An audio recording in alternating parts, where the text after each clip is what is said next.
मान लीजिए उसका आंसर क्या है जो भी क्वेश्चन दिया था, डिस्टेंस कितनी है। एक्चुअल में एक इंसान है, ए से चलता है, बी तक जाता है और फिर बी से सी तक आ जाता है। तो ये पोजीशन ए है, ये पोजीशन बी है। क्वेश्चन में क्या है, क्या आपको बताना है डिस्टेंस कितना कवर करेगा और वो डिस्प्लेसमेंट कितना कवर करेगा। तो इसमें क्या है, डिस्टेंस कवर करने के लिए आपको पहले एक्चुअल पाथ को देखना पड़ेगा कि वो पाथ जो कवर कर रहा है वो पाथ है कौन सा। कौन सा पाथ है, ए से बी जा रहा है और बी से सी जा रहा है। तो हमने पहले लिखना है यहां पर वो कहां से कहां तक गया, ए से बी और फिर बी से सी। ए से बी तक जो मैंने डिस्टेंस बताई थी आपको वो कितनी थी क्वेश्चन में, 100 मीटर है। और बी से सी तक जो डिस्टेंस है वो कितनी है, 150 मीटर। तो मुझे निकालना है इसके में डिस्टेंस। तो डिस्टेंस के अकॉर्डिंग ए बी की डिस्टेंस कितनी है, 100 प्लस बी सी कितना है, 150 मीटर। दोनों को ऐड करूंगा तो कितना आ जाएगा, 250 मीटर। मैंने कहा था डिस्प्लेसमेंट जब भी आपको पढ़ना होता है तो डिस्प्लेसमेंट में हम क्या देखते हैं, डिस्प्लेसमेंट में हमें बेसिकली देखना होता है एक चीज को कि वो डायरेक्शन किधर की तरफ है। जब हम ए से बी की तरफ जा रहे हैं तो हम पॉजिटिव एक्सिस की तरफ जा रहे हैं, और जब हम बी से ए की तरफ आ रहे हैं तब कौन सी, बी से सी की तरफ आ रहे हैं तब कौन सी एक्सिस है, नेगेटिव एक्सिस। और नेगेटिव एक्सिस में जब आप डिस्टेंस या डिस्प्लेसमेंट लेते हैं, डिस्टेंस तो नहीं लेंगे, जब आप बैकवर्ड आ रहे हैं तो वहां पर किसकी बात करेंगे, डिस्प्लेसमेंट की। और डिस्प्लेसमेंट कैसा होगा, नेगेटिव। तो देखो लिखेंगे या भाई लिखेंगे भी इसी तरह से, ए से बी गए प्लस बी से सी गए। अब इसके ऊपर जो मैंने ये एरो दिखाया है, ये एरो एक्चुअल में एक वेक्टर का रिप्रेजेंटेशन होता है। ए बी के लिए कितना डिस्प्लेसमेंट हुआ, 100 मीटर, और बी सी के लिए बैकवर्ड में आया तो डायरेक्शन की बात करेंगे वो हो जाएगा 150 मीटर। दोनों को मैं सॉल्व करता हूं तो कितना हो जाएगा, 100 meter minus 150 meter which is equal to minus 50 meter. सब लोगों का यही आया था, वेरी गुड।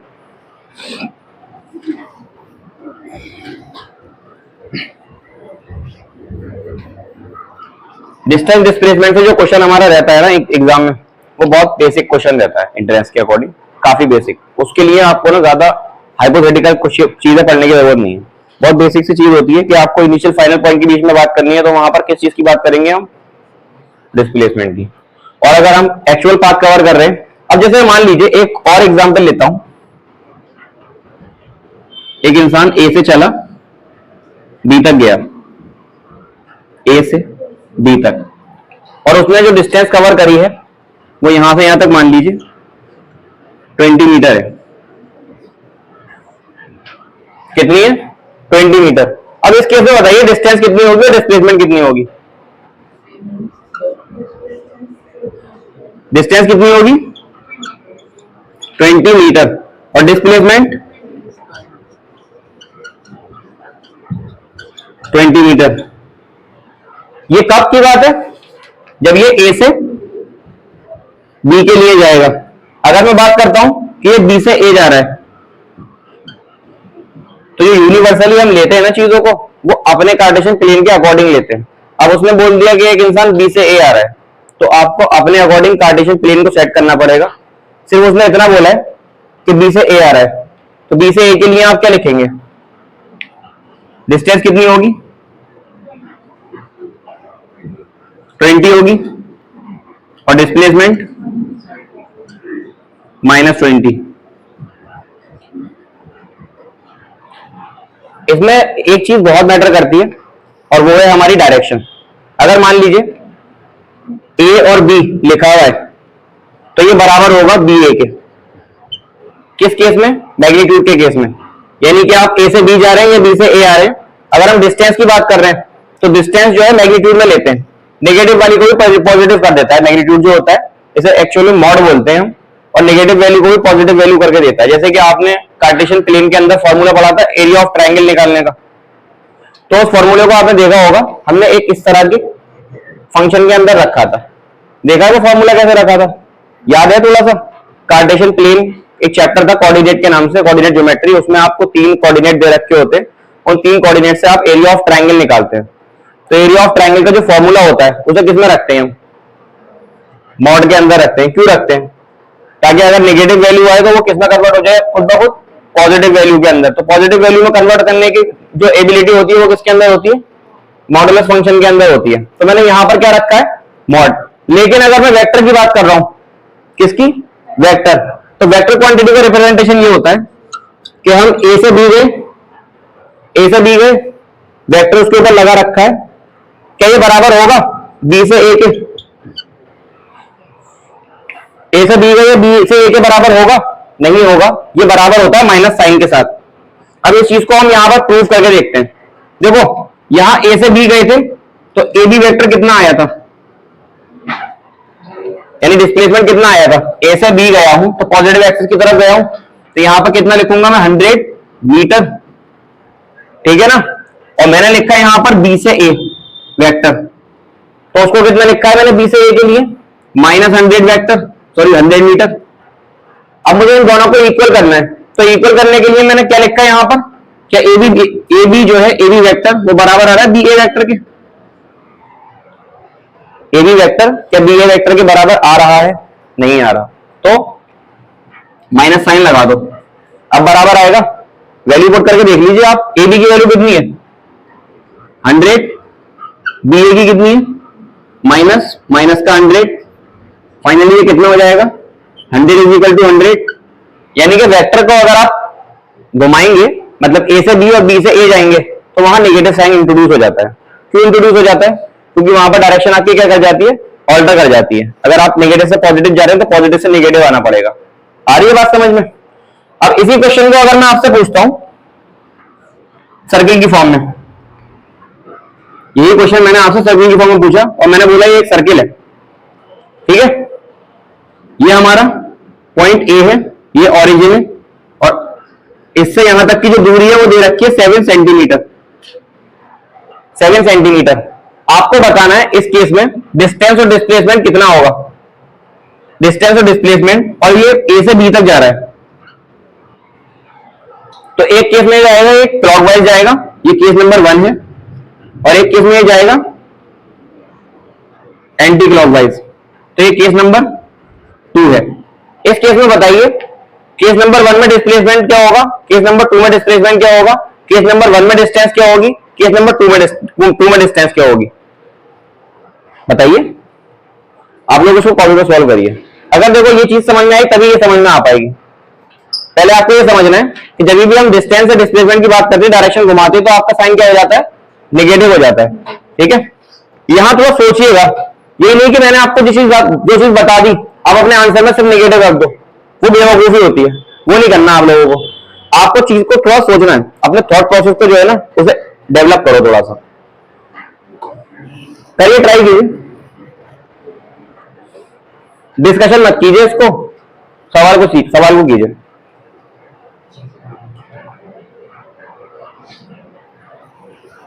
बताएं क्या क्या आ रहा है, डिस्टेंस 44, डिस्प्लेसमेंट 0, अच्छा कीजिए और कीजिए, 0 नहीं आएगा।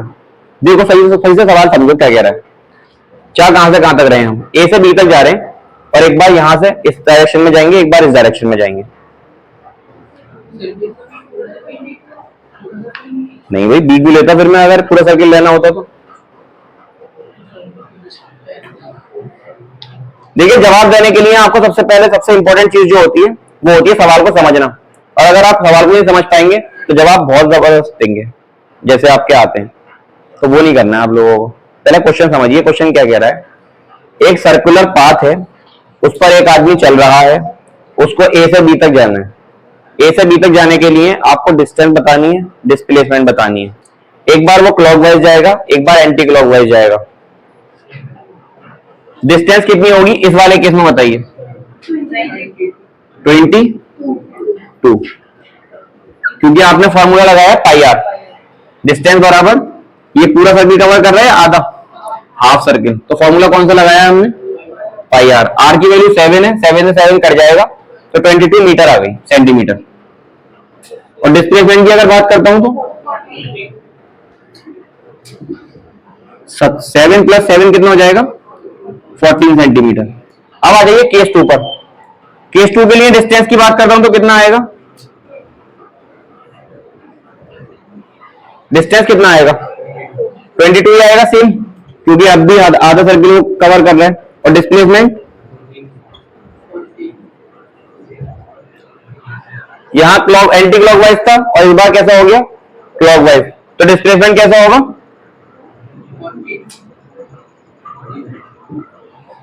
नेगेटिव साइन नहीं आएगा यहां पर, नहीं आएगा, क्योंकि उसके जो डिस्प्लेसमेंट कवर कर रहा है ना वो दोनों बार सेम ही डायरेक्शन है, ए से बी ही जा रहा है। अगर मैं बोलता कि बी से ए आ रहा है तब जाकर के आपका नेगेटिव साइन आता, तो बहुत अच्छी बात है कि आप लोगों ने नेगेटिव की बात ही नहीं करी। और उससे अच्छी बात यह है कि आपने 14 भी 4-5 लोगों ने बोला सर। ये लिख लिया या लिखेंगे, नोट कर लीजिए इसको, क्वेश्चंस को लिखा, सबने लिखा, जल्दी नोट कीजिए 1 मिनट में।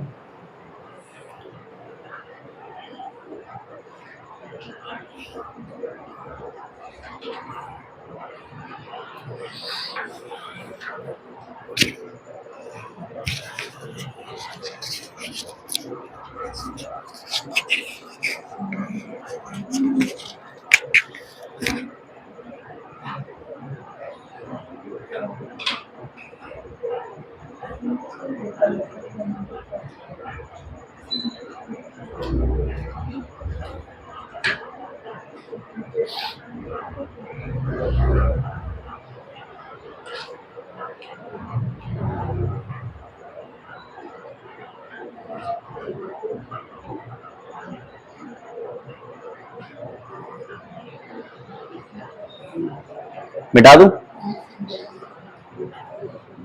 ये काफी इंपॉर्टेंट चीज है, ठीक है।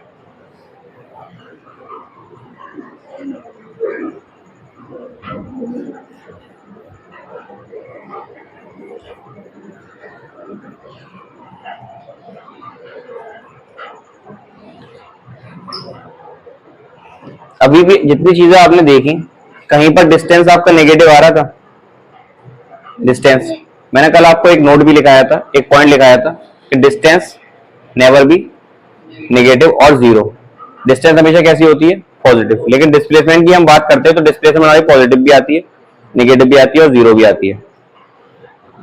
क्या किसी केस में ऐसा हो सकता है कि डिस्टेंस कम आए डिस्प्लेसमेंट से, ऐसा हो सकता है किसी केस में डिस्टेंस डिस्प्लेसमेंट से कम आए, ऐसा पॉसिबल है? क्या किसी केस में ऐसा हो सकता है डिस्टेंस जो है बराबर आनी चाहिए डिस्प्लेसमेंट के, हो सकता है ऐसा किसी केस में? अभी ये क्वेश्चन किया था, ए से बी गए थे तो डिस्टेंस भी हमारी 100 मीटर आई थी और डिस्प्लेसमेंट भी हमारी 100 मीटर आई थी। क्या ऐसा हो सकता है कि डिस्टेंस बड़ी आए डिस्प्लेसमेंट से, ऐसा पॉसिबल है ना? तो इसमें कौन कौन सी बातें पॉसिबल है? ये हो सकता है, ये हो सकता है, ये कभी नहीं होगा, ठीक है। तो इसको मैं कैसे लिखूंगा, इसको लिखने का तरीका होगा एक नोट के थ्रू,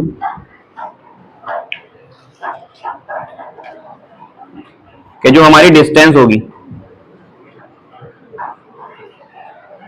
डिस्टेंस जो होगी हमेशा बड़ी होगी या बराबर होगी डिस्प्लेसमेंट के।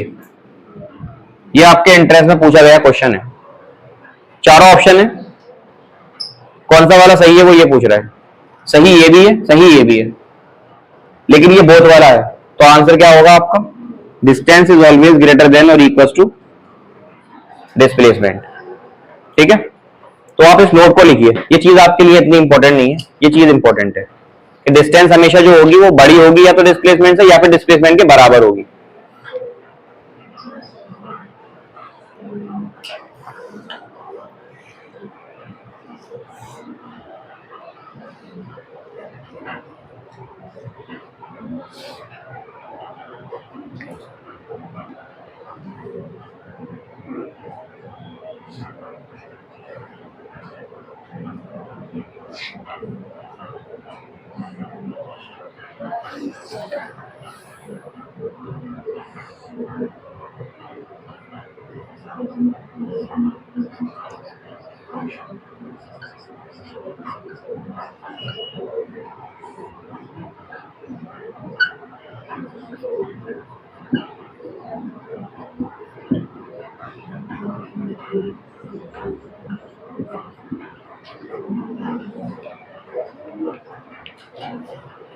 ये लिख लिया।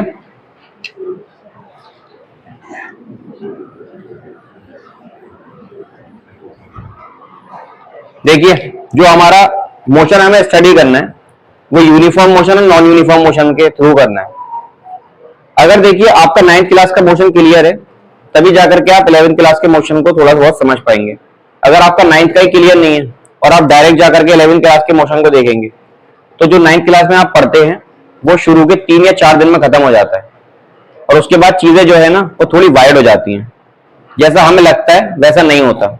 जैसे कि मैं आपसे एक चीज पूछूं कि आप बाइक चला रहे हैं और आपने 1 घंटे में 60 किलोमीटर का सफर तय किया।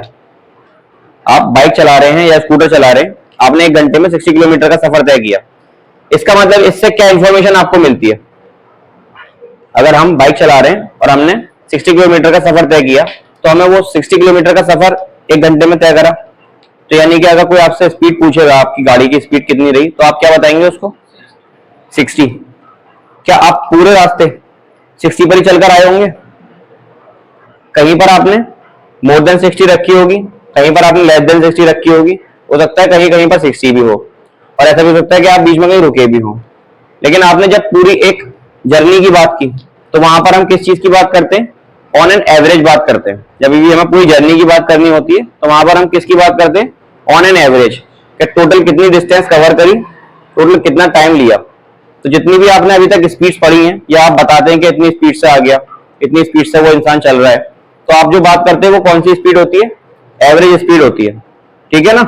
और जो आप अपेरेंटली बात करते हैं जैसे कि अभी की अभी स्पीड क्या है, कोई चीज चल रही है और आपकी गाड़ी 60 पर चल रही है, 80 पर पहुंच गई, तो जो 80 पर आई गाड़ी उस टाइम के लिए अगर मैं आपसे पूछूंगा कि इस टाइम के लिए बताइए कि स्पीड क्या होगी, ऐसे समझो मत, ऐसे समझो कि आप एक जर्नी कवर कर रहे हैं और आपने ए से बी तक जाना है।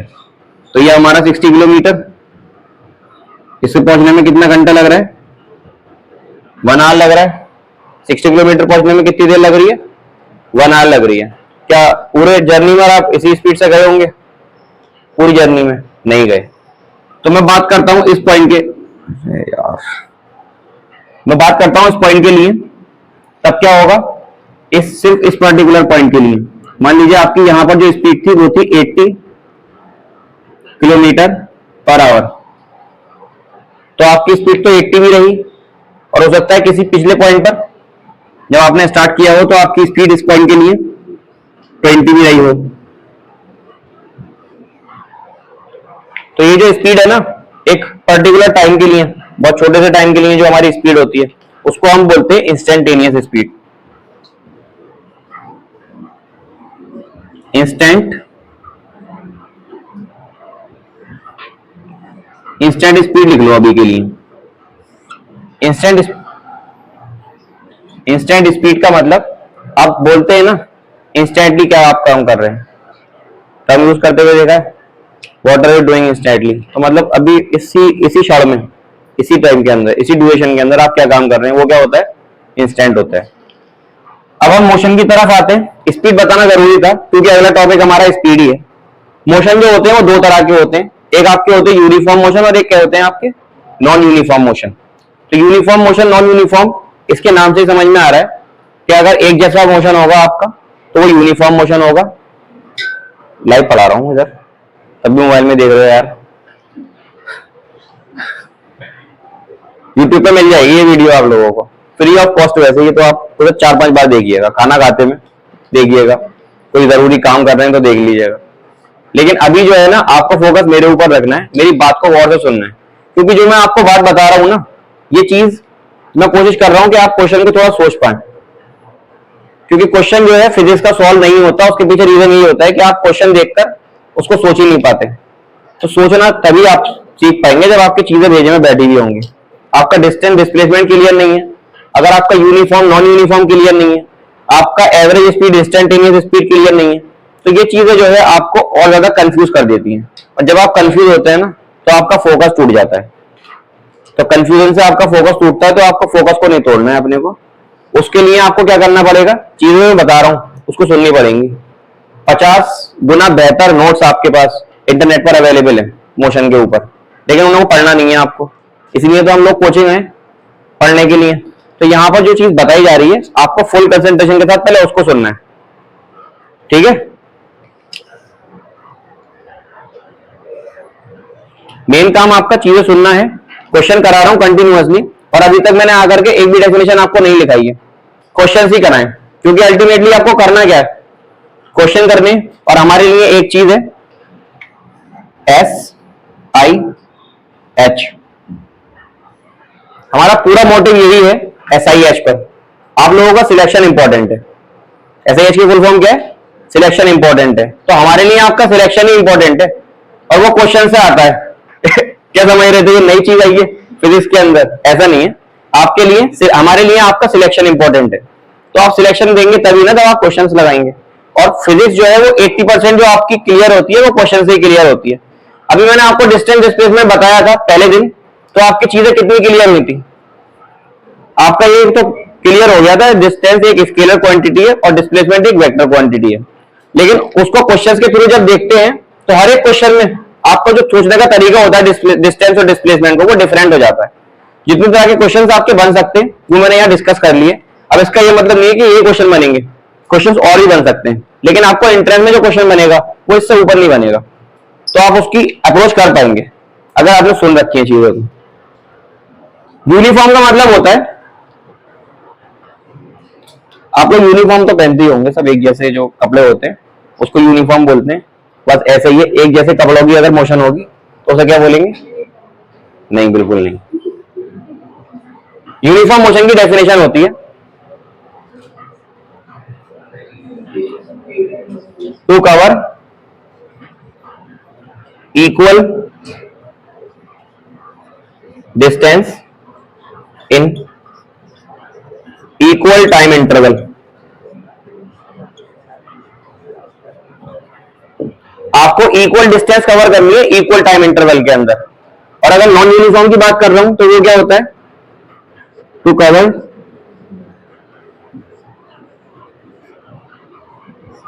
द अनइक्वल डिस्टेंस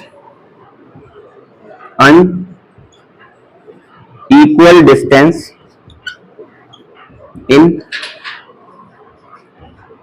इक्वल और अनइक्वल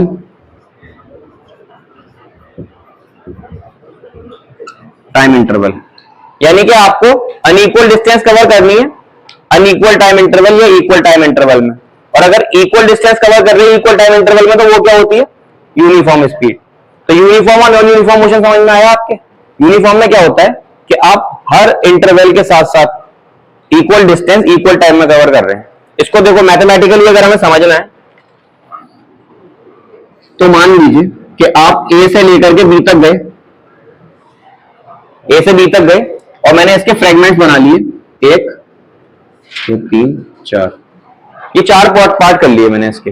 मान लीजिए कि ये 5 मीटर, ये 5 मीटर, ये 5 मीटर और ये भी 5 मीटर।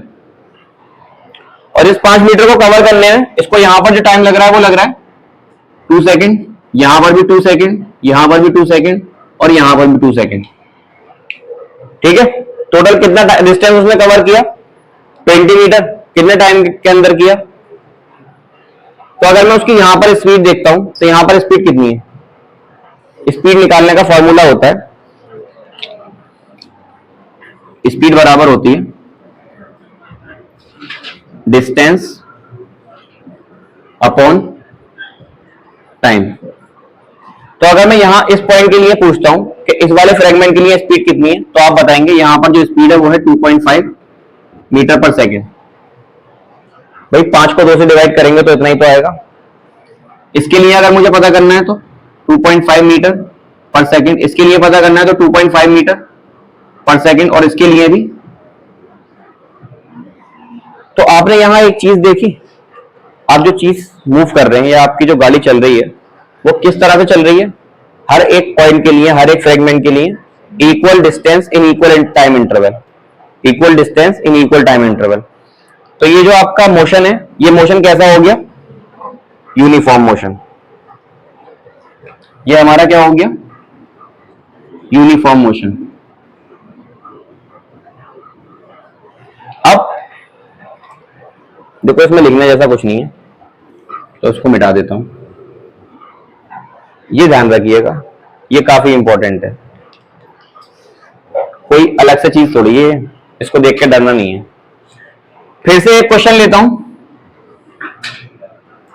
और ए से बी तक जा रहा है एक, ठीक है। इसके लिए मैंने 4 पार्ट कर लिए।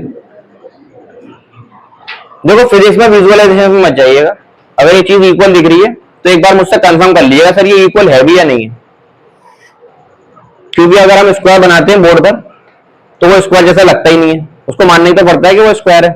तो इस चीज को कंफर्म कर लीजिएगा।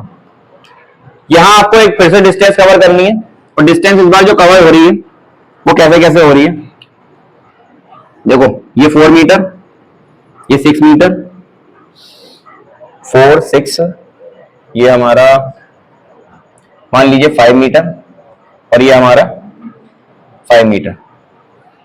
इस तरह से उसने डिस्टेंस को कवर किया और इस बार जो टाइम इंटरवल था वो था 2 सेकेंड, 2 सेकेंड, 2 सेकेंड और 2 सेकेंड। तो अगर मैं यहां की बात करता हूं और आप हर एक फ्रेगमेंट के लिए स्पीड निकालेंगे तो कितनी हो जाएगी, इसके लिए कितनी आएगी 2 मीटर पर सेकेंड, इसके लिए कितनी आएगी 3 मीटर पर सेकेंड, इसके लिए कितनी आएगी 2.5 मीटर पर सेकेंड और इसके लिए भी। तो आपने एक चीज ऑब्जर्व करी यहां पर, दोनों बार वो जा तो एक ही जगह से दूसरी जगह रहा है, टाइम भी उतना ही लग रहा है, डिस्टेंस भी उतनी लग रही है, लेकिन अगर वो इस तरह की मोशन को एग्जर्ट करके जाएगा तो वो मोशन कैसी कहलाएगी, यूनिफॉर्म। और अगर इस तरह की मोशन को देखेगा तो वो मोशन कैसी हो जाएगी हमारी, नॉन यूनिफॉर्म। तो यूनिफॉर्म नॉन यूनिफॉर्म क्लियर हुआ आपका थोड़ा सा?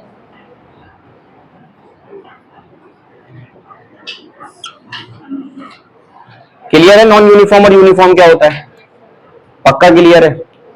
अच्छा एक क्वेश्चन और देता हूं मैं, ठीक है ना, उसमें आप बताइएगा कि यूनिफॉर्म है या नॉन यूनिफॉर्म है। दो क्वेश्चन, एक क्वेश्चन है, एक इंसान ए से बी तक जाता है, आपकी बुक में है एक क्वेश्चन, तो वो ए से बी के लिए अलीगढ़ टू बुलंदशहर बोलता है। A is stand for Aligarh, B is stand for Bulandshahr. तो यहां पर मैंने कुछ फ्रेगमेंट्स बना लिए,